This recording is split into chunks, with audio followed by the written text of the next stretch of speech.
Terima kasih masih bersama YPB Movie. Masih melanjutkan part sebelumnya, pindah ke planet Berus, nampak Berus duduk termenung sendirian.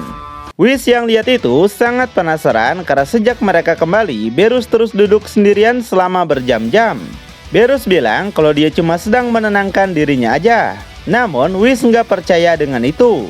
Mendengar itu, barulah Berus jujur kalau dia sebenarnya merasa tempat ini sepi. Mungkin dia merasa karena sebelumnya tempat ini selalu ramai dengan perdebatan antara Goku dan Vegeta. Dan Berus cukup khawatir apakah Goku dapat menjalankan tugasnya sekarang sebagai dewa kehancuran. Karena Berus tahu sifat Goku. Goku adalah orang konyol yang memiliki sifat baik yang tidak ingin menghancurkan atau melakukan pembunuhan. Whis pun sangat setuju dengan Berus.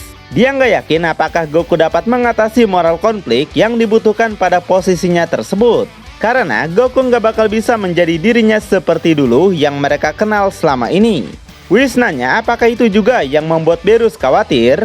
Namun Berus kembali menutupi perasaannya dan bilang yang dia pikirin cuma cara kerja Goku, bukan pribadinya. Dan dari kesunyian ini, Berus akan memilih untuk tidur cepat tanpa ada gangguan seperti sebelumnya. Jadi Berus minta Whis untuk membangunkannya dalam 1 bulan dan mereka akan pergi ke bumi untuk mendapatkan makanan. Dan dia merasa nggak seharusnya buang-buang waktu untuk memikirkan manusia.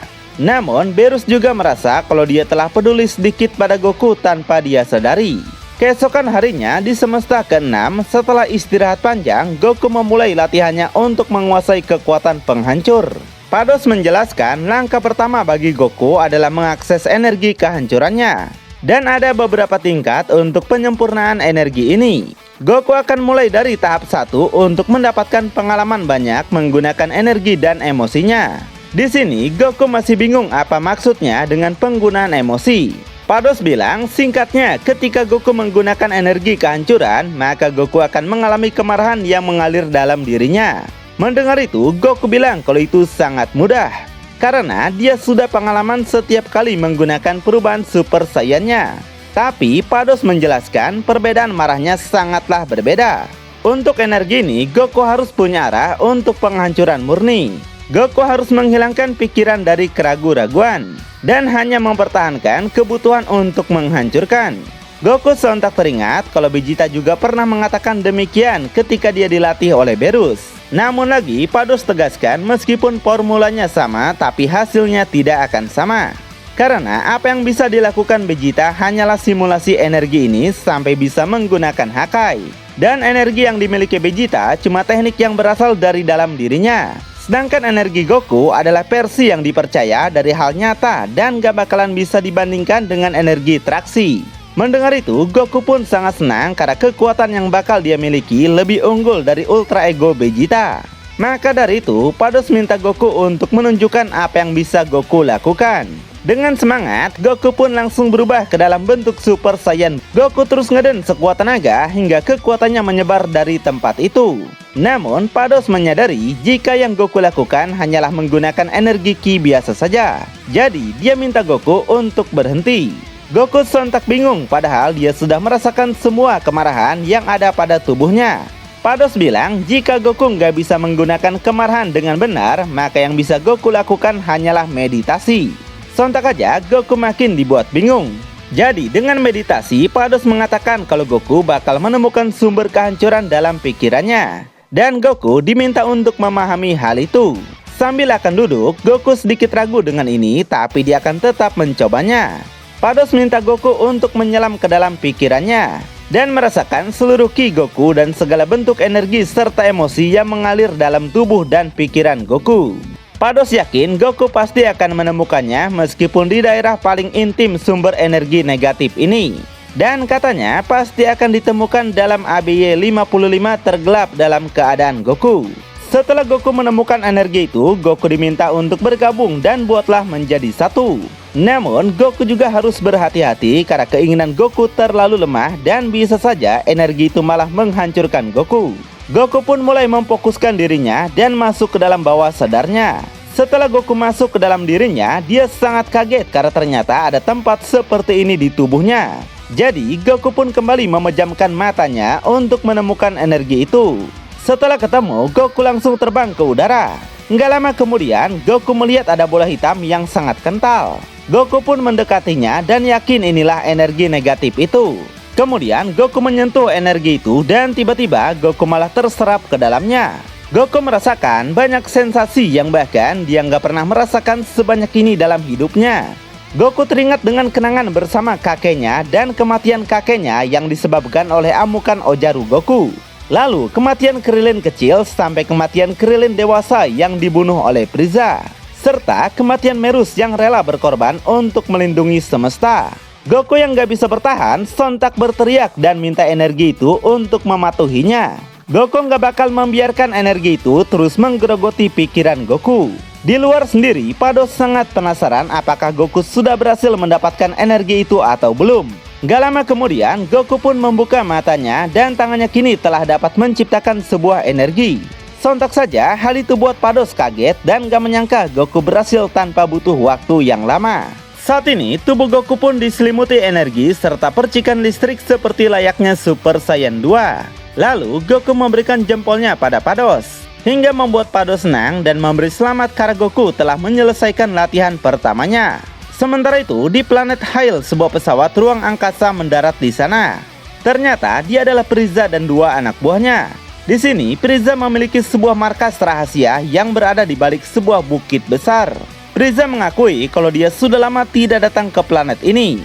Anak buahnya bilang dia ingat karena ayah Frieza pernah menemani mereka datang ke sini untuk menangkap seseorang.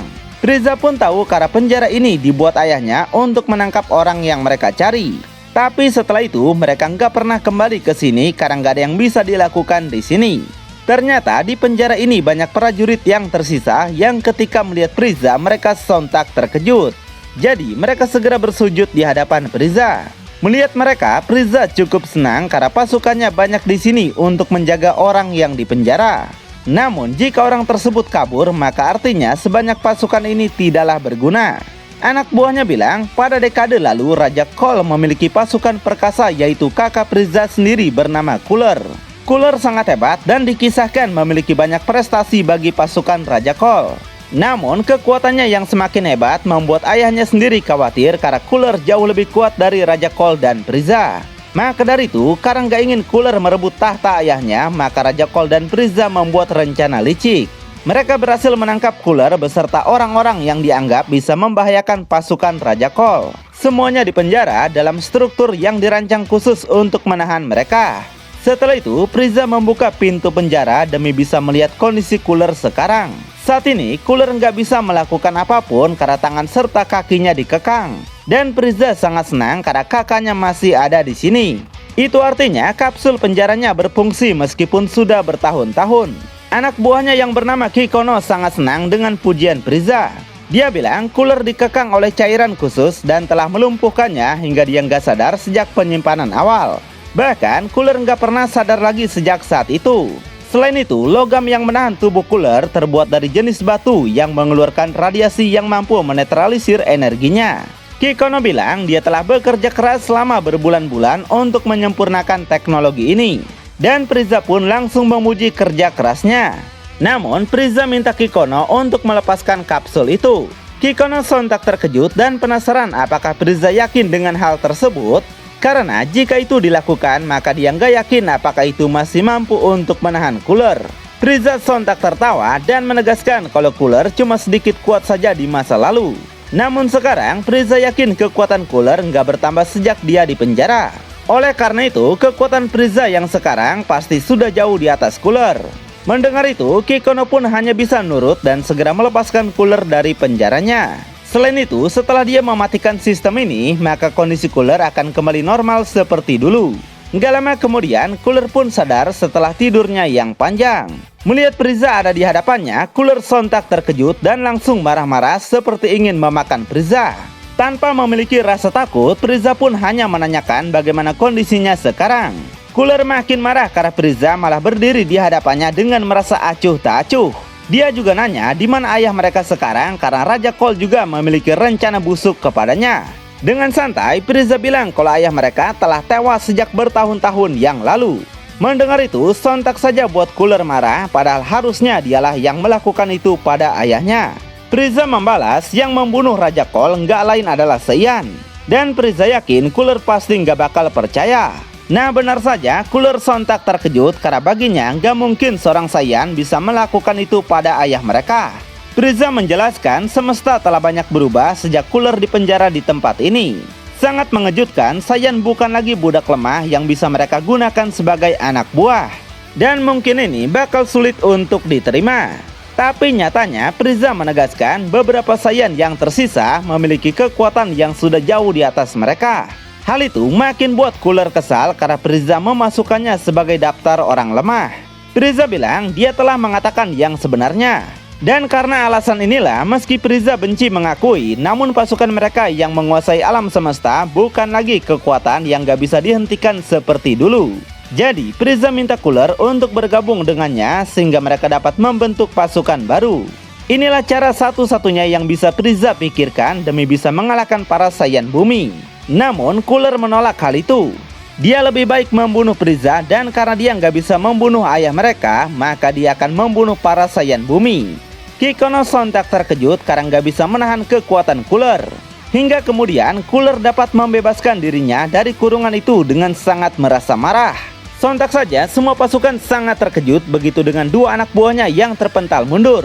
Kemudian dengan kecepatan yang sangat tinggi, Cooler langsung menyerang Frieza dengan ganas. Namun Frieza yang sudah tahu batas kekuatannya dapat menahan setiap serangan yang dilancarkan oleh Cooler. Melihat Frieza masih santai, sontak saja buat Cooler sampai terkejut. Sambil menahan pukulannya, Frieza mengakui kalau dia sangat senang karena kekuatan Cooler masih sama kuatnya seperti dulu. Tapi seperti yang Frieza katakan sebelumnya, banyak yang telah terjadi selama Cooler tertidur. Contohnya adalah kekuatan Frieza sekarang telah jauh melampaui kekuatan Cooler selama ini. Dan Frieza pun langsung menunjukkannya dengan ngeden. Merasakan dampak yang sangat besar, sontak membuat Cooler sampai nggak menyangka. Dan nampaklah bentuk kuat Frieza yaitu Golden Frieza. Cooler sontak melongo dan nanya kapan Frieza mendapatkan kekuatan seperti itu. Dan Cooler yakin perubahan terkuatnya pun mungkin masih kalah jauh dari Frieza. Frieza mengatakan dia telah belajar banyak dalam beberapa tahun ini. Tapi Frieza minta Cooler untuk tidak khawatir. Setelah Cooler bergabung dengannya, maka Frieza akan mengajarkan cara membuka potensi kekuatan ini dan banyak teknik bermanfaat lainnya. Dengan mereka bersatu, Frieza yakin mereka akan jadi kekuatan elit yang mampu mendapatkan kembali awal bukan hanya soal Saiyan tapi dewa juga. Setelah itu, pasukan Frieza yang diperintahkan oleh Cooler akan menguasai seluruh semesta. Mendengar itu, Cooler akhirnya luluh dan mau bergabung sementara waktu demi membunuh para Saiyan. Dan Cooler juga minta Frieza untuk melepaskan semua pasukan khususnya yang ditahan. Kemudian mereka pun sepakat dan saling menjabat tangan. Selanjutnya, Frieza mengajak Cooler dan para anak buahnya untuk pergi menjalankan rencana mereka. Melihat pesawat Frieza, Cooler sontak merasa kagum karena dia nggak pernah menaiki pesawat secanggih ini. Frieza bilang semua ini berkat anak buahnya yang bernama Kikono. Dia sangat ahli dalam hal teknologi. Sontak saja Cooler langsung melihatnya yang hal itu membuat Kikono sangat ketakutan. Dan bukan cuma mewah, pesawat ini dibekali dengan beberapa keunggulan yaitu area khusus untuk berlatih. Juga perjalanan mereka bisa lebih cepat daripada sebelumnya. Lalu Cooler melihat seseorang yang sedang duduk sendirian. Jadi Cooler menanyakan siapa orang itu. Frieza bilang orang itu adalah anak buahnya yang berasal dari bangsa Yadrat. Cooler sontak mengejeknya karena orang itu terlihat sangat lemah. Dan mengatakan apakah semua pasukan Frieza sangatlah lemah? Frieza menjelaskan dia bukanlah pasukannya. Meskipun Frieza tahu kalau Yadrat emang menyembunyikan beberapa kemampuan yang sangat berguna buat mereka perlukan dalam waktu dekat. Lalu Cooler menanyakan apakah rencana Frieza. Jadi di sini Frieza memiliki 5 sampel yang diantaranya kita kenal seperti Janemba dan Majin Buu. Frieza akan membuat pasukan dengan mereka dan bukan cuma Saiyan bumi, Frieza yakin mereka bisa mengalahkan para dewa. Di sini Cooler yang belum tahu menanyakan kenapa Frieza selalu menyebutkan kata dewa dan alam semesta. Nah, Frieza bakal menjelaskan secara panjang lebar, tapi singkatnya Cooler harus tahu kalau masih banyak orang kuat di luar sana selain para Saiyan. Dan orang kuat yang dimaksud adalah para dewa yang memegang penuh hidup mereka. Tapi setelah Frieza menciptakan pasukan kuatnya, dia yakin merekalah yang bakal jadi penguasa. Maka dari itu, Cooler minta Frieza untuk menjelaskan prajurit seperti apa yang bakal mereka gunakan. Dan setelah melihat Majin Buu, Cooler ternyata tahu tentang kisah Majin Buu yang menghancurkan banyak planet jutaan tahun yang lalu. Cooler tahu dari ayahnya karena ayah mereka pernah menyelidiki keberadaan Majin Buu di semua semesta ketujuh. Ayahnya pun memperingati Cooler untuk tidak macam-macam jika Majin Buu kembali. Frieza menjelaskan makhluk seperti Majin Buu ini adalah binatang purba. Dan rupanya mereka adalah bagian dari dewa yang sangat kuat dan disegel bertahun-tahun yang lalu.